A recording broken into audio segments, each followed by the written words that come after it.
మీ మోకాల నొప్పులకు ఎటువంటి సర్జరీ లేకుండా ఎపియాన్ పెయిన్ క్లినిక్ అందిస్తున్న అత్యాధునిక చికిత్స.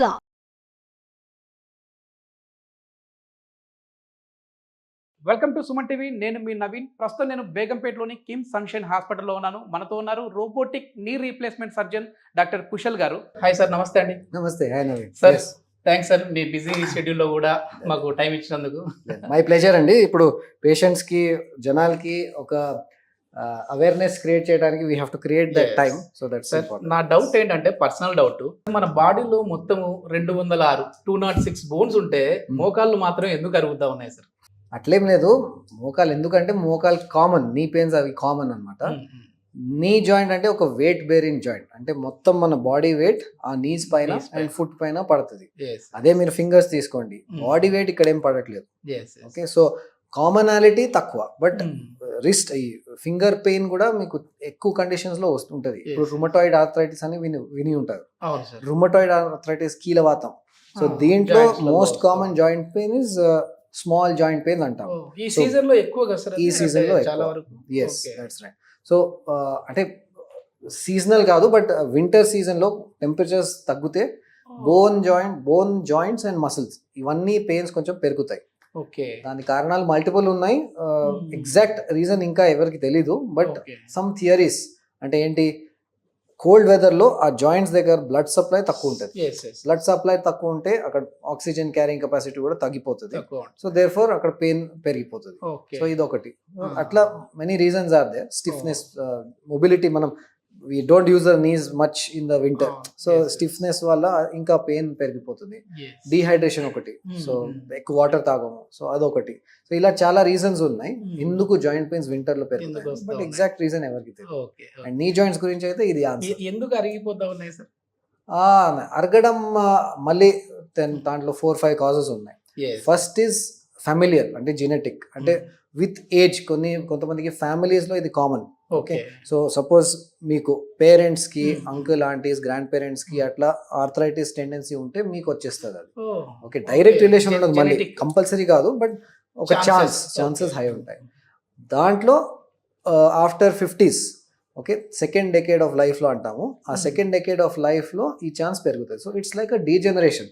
సో మన జుట్టు, బ్లాక్ హెయిర్ మనకి ఒక 30s, 40s, 50s వరకు వస్తుంది. తర్వాత గ్రేయింగ్ ఆఫ్ హెయిర్ అంటాం కదా, same thing, greying of the joints or ageing of the joints అంటాం మేము. సో మోకాలు అరగడాలు is nothing but age related wear and tear of the joint. మోకాళ్ళలో గుజ్జు తగ్గిపోయింది, గుజ్జు అరిగిపోయింది అంటుంటారు కదా, అంటే కార్టిలేజ్. ఈ ప్రాబ్లం ఎందుకు వస్తుంది సార్? ఇదే సేమ్ థింగ్ నేను చెప్పేది. గుజ్జు అరిగిపోయింది, పాడైపోయింది, వేర్ అండ్ టేర్, అరగడం, ఇవన్నీ సేమ్. సో ఇప్పుడు ఈ రెండు ఎముకలకి మధ్యలో ఈ బోన్ కవరింగ్ ఉంటుంది, దీన్ని కార్టిలేజ్ అంటాము. ఈ బోన్ కవరింగ్ మొత్తం స్మూత్ ఉండాలి. ఆ స్మూత్నెస్ లో మధ్యలో గ్యాప్స్ వస్తే, డిస్టర్బెన్సెస్ వస్తే దాన్ని మనం ఆర్థరైటిస్ అంటాము. సో మీరు అనేది గుజ్జు పాడవడం ఇవన్నీ same, that is only arthritis. First ఏంటంటే డిలేడ్, అంటే weight, age related degeneration. Second, కొంతమందికి యంగ్ ఏజ్ లో ట్రామా, అంటే అక్కడ ఇంజురీ అవుతుంది. ఆ ఇంజురీ అవుతే ఏదో డ్యామేజ్ తో వాళ్ళు బ్రతుకుతారు, జాయింట్ అట్లనే కంటిన్యూ చేస్తారు. అప్పుడప్పుడు అది ఎర్లీగా కూడా పెయిన్ స్టార్ట్ అవుతుంది. That is called post traumatic arthritis. కొంతమందికి చిన్నప్పుడు, మిడిల్ ఏజ్ లో అప్పుడు ఇన్ఫెక్షన్ వస్తుంది, joint infection. So joint infection వల్ల అగైన్ జాయింట్ గెట్స్ డ్యామేజ్. ఆ పెయిన్ ని తర్వాత సెప్టిక్ ఆర్థరైటిస్ అంటాం. ఫోర్త్ ఇస్ రుమటాయిడ్ ఆర్థరైటిస్, ఇప్పుడే చెప్పాను కదా, కీలవాతం. సో అది ఆటో ఇమ్యూన్ కండిషన్, అంటే బాడీ ఓన్ సెల్స్ ఆ జాయింట్ దగ్గర వెళ్ళి అటాక్, సెల్ఫ్ గోల్ లాగా. So this is the thing. So అట్లా, సో ఇవన్నీ ఉన్నాయి. ప్లస్ సోరియాటిక్ ఆర్థరైటిస్, అలా చాలా ఉన్నాయి. ఫుడ్ ఏమన్నా, అంటే మన ఫుడ్ లో ఏదైనా మార్క్ చేసుకోవడం వల్ల కొంచెం ఏమైనా ఈ పెయిన్ రిలీఫ్ అనేది ఉంటుందండి? ఎలాంటి ఫుడ్ తీసుకోవాలి? ఓవరాల్ బోన్ స్ట్రెంగ్త్ కి, మసిల్ స్ట్రెంగ్త్ కి కొన్ని ఫుడ్ ప్రొడక్ట్స్ ఉంటాయి. అంటే బోన్ కి మనకి, మీకు అందరికి తెలుసు, calcium is a rich source, అంటే calcium is a rich ingredient, bone కి అది కావాలి. So foods which are rich in calcium, foods which rich in vitamin D, because calcium bone లోకి వెళ్ళాలంటే, బ్లడ్ నుంచి బోన్ లోకి వెళ్ళాలంటే విటమిన్ డి ఉండాలి.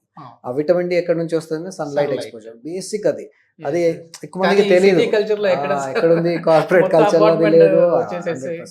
సో మిస్ అవుట్ అయిపోతుంది అవును. Vitamin D.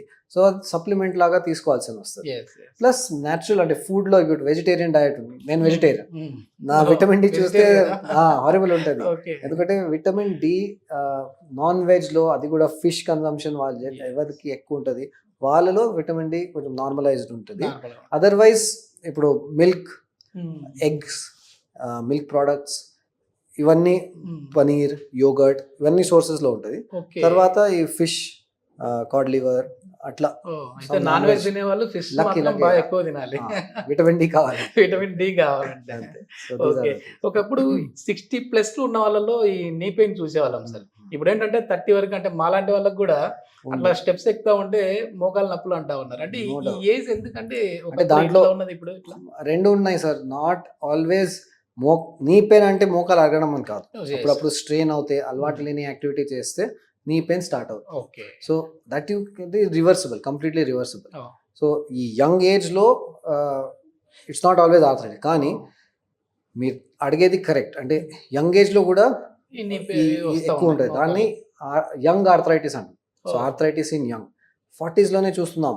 Almost stage 4. ఇప్పుడు మోకాలు అరగడం మళ్ళీ చెప్పాం కదా, ఈ బోన్ పైనది కార్టిలేజ్ మొత్తం, ఈ లేయర్ మొత్తం పాడవుతే దాన్ని ఆర్థరైటిస్ అంటాము. ఓకే. ఆ కార్టిలేజ్ లేయర్ స్టేజ్ 1, 2, 3, 4 అట్లా 4 స్టేజెస్ లో ఈ ప్రాబ్లం నడుస్తుంది. ఓకే.